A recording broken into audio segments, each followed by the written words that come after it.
കഴിഞ്ഞ മാസം bank loan അടവ് മുടങ്ങിക്കിടക്കുക. ആ ജോലി അപ്ലൈ ചെയ്തിട്ട് കിട്ടിയില്ലല്ലേ മോനെ? 1.5 വർഷമായില്ല അവൻ ജർമ്മനിയിൽ പോയിട്ട്. ഇപ്പൊ നല്ല സേവിങ്സ് ഒക്കെ ഉണ്ടായി കാണും. എന്നിട്ട് നാട്ടിലേക്ക് നയിക്കണേ. അവനൊരു കോഫി കുടിക്കാൻ വിളിച്ചാൽ പോലും ഞാൻ തന്നെ പേ ചെയ്യണം. വെറുതെ എന്തിനാ? എവിടെയാണെങ്കിലും പൈസ സേവ് ചെയ്യാറില്ല, പിന്നെ പോക്കാം. ജർമ്മനി എത്തിയിട്ട് 1.5 വർഷം കഴിഞ്ഞു. ഒരു റേഡിയോ ഇന്നേ വരെ കണ്ടിട്ട് പോലും ഇല്ലാത്ത ഞാൻ ഇവിടെ റേഡിയോ ടാക്സ് അടച്ചോണ്ടിരിക്കുന്നു. മെയിൽ വഴി അറിയേണ്ട പല കാര്യങ്ങളും ഇവിടെ ലെറ്റർ വഴി വേണം അറിയാൻ. പിന്നെ ഫുഡ് നാട്ടിലെ എരിവും പുളിയുമുള്ള എന്തെങ്കിലുമൊക്കെ കഴിച്ചിട്ട് കാലം കുറയായി.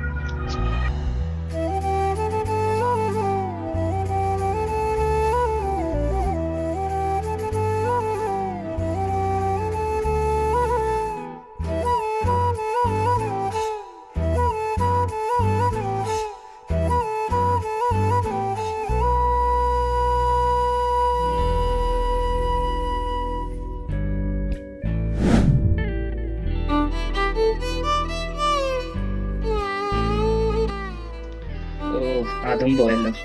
അപ്പൊ പറഞ്ഞു വന്നത്, ആകെയുള്ള ഒരു പാർട്ട് ടൈം ജോബ് പോയിട്ട് 3 മാസമായി. പുതിയതൊന്നും അപ്ലൈ ചെയ്തിട്ട് റിജക്ഷൻ മാത്രമേ ഉള്ളൂ. സേവിങ്സ് ഒന്നും ഇല്ലാത്തതുകൊണ്ട് പിന്നെ അതിന്റെ കഷ്ടപ്പാടും വേറെ. വീട്ടിൽ വിളിക്കുമ്പോൾ ഇതൊന്നും പിന്നെ പറയാറില്ല. പഠിച്ചൊരു ജോലി കിട്ടുന്നിടം വരെ എങ്കിലും ഒന്ന് പിടിച്ചു നിൽക്കണ്ടേ. പിന്നെ എല്ലാം ശരിയാകും.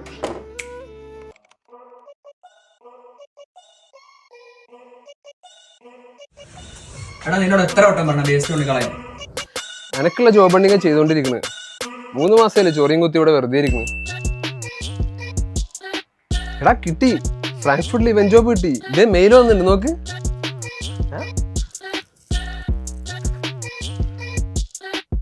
ഇനിയെങ്കിലും കുറച്ച് ക്യാഷ് സേവ് ചെയ്ത് പഠിക്ക്.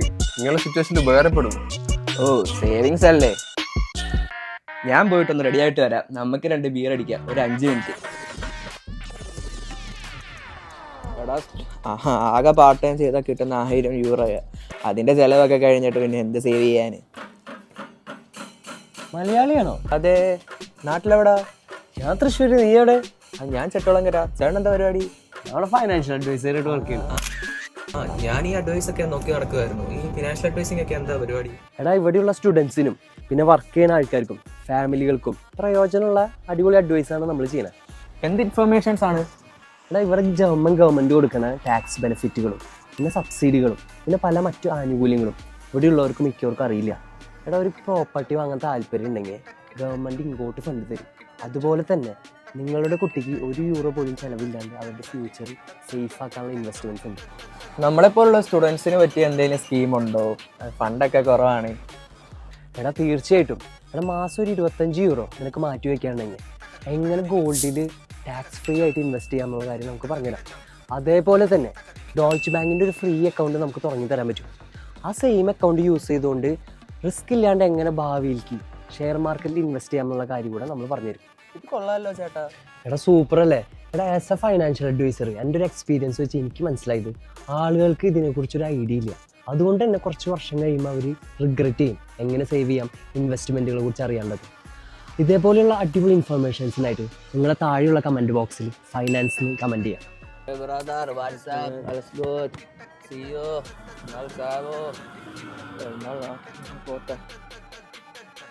അല്ല, എൻ്റെ ഫ്രണ്ട്സിന് ഇവിടെ കുറച്ച് റൂംസ് ഉണ്ട്. വേണമെങ്കിൽ നമുക്ക് റൂമിൽ പോയി സംസാരിക്കാം. അതാ ഉദ്ദേശിച്ചത്. ആണോ? വലിയ ഉപകാരം ചേട്ടാ. എന്നാ ഞാൻ എൻ്റെ ബോയ് ഫ്രണ്ടിനെ കൂടെ വിളിച്ചോട്ടെ? ബോയ് ഫ്രണ്ടോ?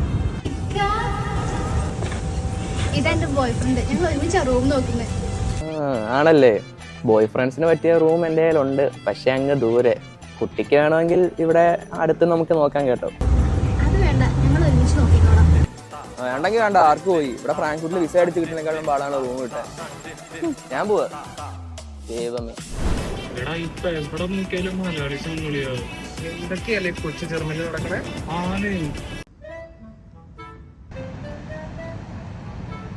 ജർമ്മൻ എത്ര പഠിച്ചിട്ടും ജർമ്മൻകാരെ പോലെ നമുക്കോട് സംസാരിക്കാൻ പറഞ്ഞില്ലല്ലോ. ബെസ്റ്റ്, നീ എന്തിനാ അവരെ പോലെ സംസാരിക്കണേ? അവര് വേണമെങ്കിൽ നമ്മളെ പോലെ സംസാരിക്കടാ. Problem bro. ഒരു ഡീപ്പോർട്ടേഷൻ അല്ലേ ഞാൻ കാണുന്നത്?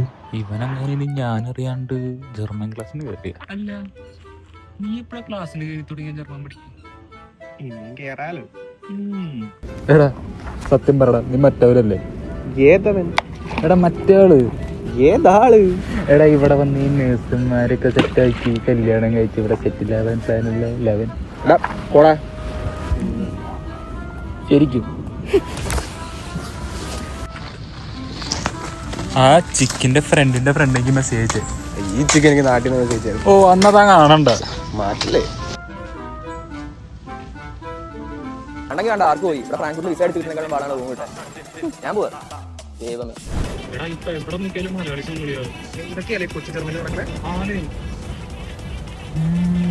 നമ്മൾ ഒരിക്കലും പെമ്പിള്ളേർക്ക് വേണ്ടി ഇങ്ങനെ അടിയിടാൻ പാടില്ല. ആ അവര് വേണമെങ്കിൽ നമുക്ക് വേണ്ടി അടിണ്ടാക്കട്ടെ. നിനക്ക് വേണ്ടി ഞാൻ അടിയായിരിക്കില്ല, യുദ്ധം. പിന്നെ മിന്നാനത്തെ ഒരു 20 euro ഇല്ലേ, അതിന് തരണ്ട. ഓക്കെ വെച്ചു. എന്നാ നീ മറ്റേ ആ പിള്ളേരുടെ പ്രൊഫൈൽ ഒന്ന് കാണിച്ച് നോക്കട്ടെ. ആ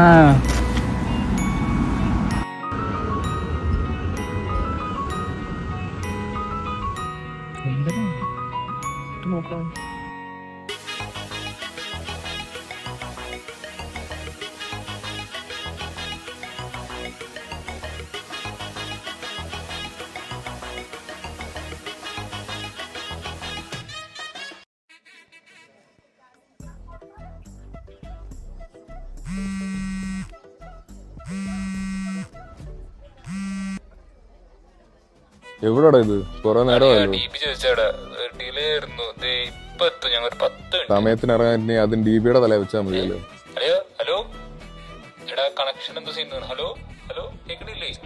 DB ഇല്ലായിരുന്നു ഇവന്മാരൊക്കെ എന്ത് ചെയ്തേനെ.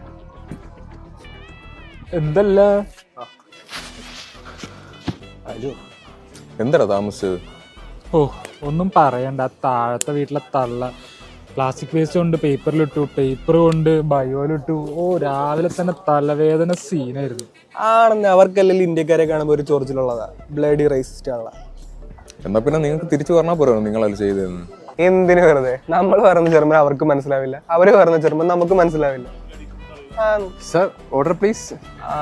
1 big burger, 1 chicken sandwich. one burger, one sandwich. Okay, alles klar.